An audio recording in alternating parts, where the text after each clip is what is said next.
Captain Mike Godbout again with Council Bluffs Fire Department. We're back at Council Bluffs headquarters today. Today we have a special treat. We're going to talk a lot about the history of Council Bluffs Fire Department. And we've brought in Cal Peterson, a retired firefighter, who's pretty much our walking historian for our fire department. Cal spent 31 years on the fire department. His last 16 were in the prevention division. He's been retired for quite a while now, but Cal actually published a book, The History of the Fire Department, in 1992. So again, he's kind of our walking historian. Special treat that we have Cal today at headquarters. We're going to take a little tour upstairs, and with some of our murals and some of our larger fires, Cal's going to share a lot of story about those. And then we'll bring him down to our conference room and just going to talk about fire and listen to what he has to say. And we're pretty fortunate that we have that, and we're going to have it documented, and we'll have it up on our site. Well, Cal, so what can you tell me about some of these? So this is this the old headquarters? That was Central Station. Central Station, okay. Not the first. The first was up on Pierce Street, facing Pierce Street on Glen Avenue and Pierce. And the bell was on a wooden structure in between the fire station and the city building out on the Broadway side. Oh, so it was in a separate wooden structure? Yeah. Okay. Just a tower. Yeah. And then when this station was built, it was moved to here in this connecting tower.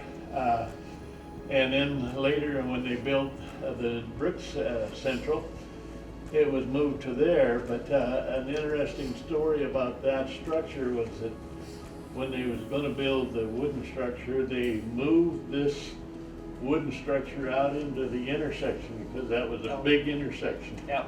And it remained a fire station while he was building the brick one.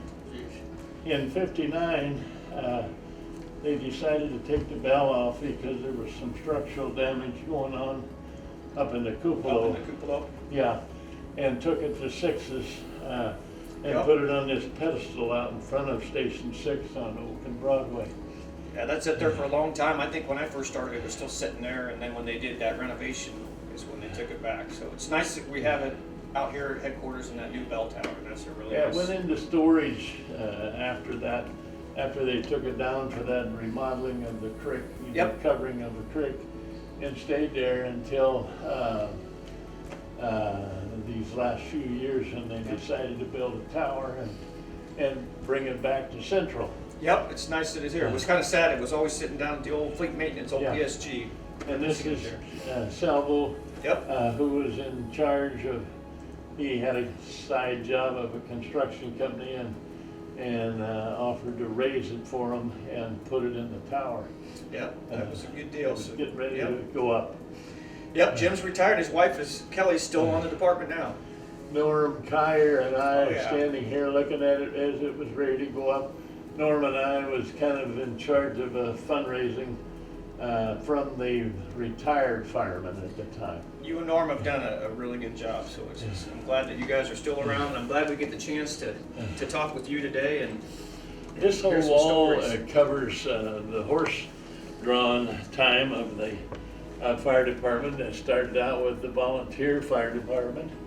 The fire department started in 1854. There was a fire started in the 100 block of West Broadway and burnt down the commercial buildings on both sides of the street. They was quickly rebuilt, and a year later, fire occurred there again, and they decided they needed a fire department. So they organized volunteer fire departments, which were in use until 1883, when the paid fire department come into use. That's a pretty long history we're proud of, so I'm glad that you can share this with us. And the volunteers were big in contests at the state tournaments. That's right. We had a couple of prize-winning teams. This is Lou and Herb up here. Herb and Jim and Jack here. I think Lou and Herb won the world title. Yes, they did. Yes, they did. And all of these are, well, here is just a hose cart team sitting out on the Bryan Street side of the Central Fire Station, which is no longer there because of urban renewal. The creek ran right under the fire station.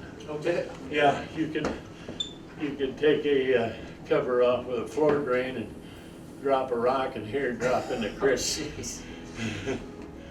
Yeah. But many pictures of the horses here, and this is one when they're in action. They had a kind of a roughly built fire station. There was bunks upstairs. When the bell rang, the firemen got up, dressed, went down, hitched the horses up, and took off on what they called a front door bunk and run. Bunk and run. Yeah, because they started from the bunks and then hitched and made a run with the horses. This is an example of the bits used in those horses that you can see with that smooth bar. They didn't have a lot of control of them. Yeah. A rough piece here would give them more control, but they didn't want that much control because the horses knew what to do. Pretty much. Yeah. Pretty much you have to at this point. I'm Yeah. sure they did it plenty of times. Yep. Many pictures of the contest. Another one of them out on Bryan Street, which run alongside the firehouse, down on Broadway. Picture there. And rescue. Horse-drawn team. aerial. Yes. Also, yeah. And that was later motorized. Yep. There was a company going around and had a tractor-like affair that went under where the horses were, and that run for quite a few years with that rig. This is a picture down on South Main of a horse in the aerial again, showing that. I think we've passed a few here. Well, we had we just went past the statues. Sorry about that. The idea was generated to build a park on the side of the fire station at 69 North Main. And Morris Woolman, a jeweler in town, offered to build a statue for him. And he was a pretty good friend of the firemen because he lived up on near the top of Oakland Avenue and would walk by the fire station every day and talk with the firemen and became friends with them. Seems like it moved a few different times Well, until it got to sixes. it was damaged. Vandals knocked it over and broke the hand, and it was repaired, and the fountain was in disrepair. So they made a flower bed out of it. When I come in 63, it was a flower bed like this instead of a fountain. It was originally built with the statue on a pedestal and a pool of water below it. But then it was moved to sixes because in the early 70s, urban renewal and we could caused the central station to be torn down. So it was moved up to sixes, and he still is standing there today. That's good. One of our larger fires was the Wickham building. This is one of my favorite pictures that you and Jeremy worked together. I like this. It's kind of neat to see how this building's still there and how it's changed. Firefighter Jeremy Dankin was very instrumental in getting these pictures blowed up as they are and mounting them. I worked with him several afternoons trying to identify people and locations for him. But there was a large fire in the Wickham building back in 1917. A call was sent to Omaha, and 3 companies came from Omaha to assist in that.